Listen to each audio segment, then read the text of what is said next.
ગુજરાત રાજ્યમાં સ્થાનિક સ્વરાજ્યની ચૂંટણીને લઈને ગુજરાત યુનિવર્સિટીમાં પરીક્ષાની તારીખો ફેરબદલ બાદ હવે ગુજરાત ટેકનોલોજીકલ યુનિવર્સિટીમાં પણ પરીક્ષાના કેન્દ્રોમાં ફેરફાર કરવાની ફરજ પડી છે।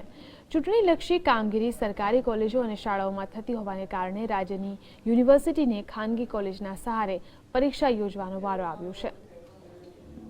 રાજ્યમાં અચાનક યોજાયેલ સ્થાનિક સ્વરાજ્યની ચૂંટણીએ રાજ્યની મોટાભાગની શૈક્ષણિક સંસ્થાઓના ટાઈમટેબલમાં ફેરફાર કરવાની ફરજ પાડી છે, જેને કારણે ચાલુ વર્ષે વિદ્યાર્થીઓને પરીક્ષા, રિઝલ્ટ અને નવા સત્રની શરૂઆત મોડું થવાની શક્યતાઓ વધી ગઈ છે। 30મી નવેમ્બરથી જેટીયુમાં યોજાનાર MBA અને MCAની પરીક્ષાના વિવિધ કેન્દ્રો ફેરબદલ કરવામાં આવ્યા છે।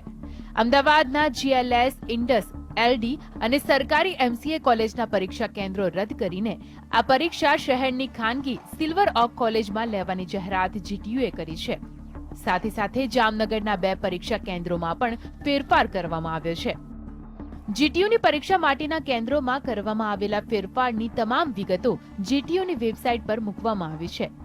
મહત્વનું છે કે રાજ્યના હાયર અને સેકન્ડરી હાયર એજ્યુકેશન સિસ્ટમમાં સેમેસ્ટર સિસ્ટમના અમલથી પહેલેથી જ શાળા અને કોલેજોના વિવિધ સત્ર મોડા શરૂ થાય છે, ત્યારે રાજ્યની સ્થાનિક સ્વરાજ્યની ચૂંટણીમાં કોલેજો અને શાળાની ફાળવણી સહિત શિક્ષકોની વ્યસ્તતાને કારણે ચાલુ વર્ષે શૈક્ષણિક સંસ્થાઓ તેમજ શિક્ષકોને બમણી કામગીરી કરવી પડે તેવી સ્થિતિનું નિર્માણ થયું છે।